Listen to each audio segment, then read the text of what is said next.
सिर्फ डस्ट नहीं, असली डेंजर तो आपके किचन में चल रहा है। कॉकरोच। आपके बच्चे को बार बार खांसी, ब्लॉक नोज या वीजिंग होती है और आप सोच रहे हो कि वेदर या डस्ट है रीजन। रियल कल्प्रिट हो सकता है कॉकरोच एलर्जी।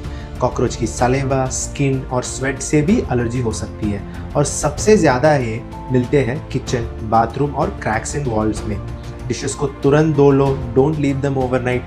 खाने के लेफ्टओवर्स और कचरा तुरंत डस्टबिन में।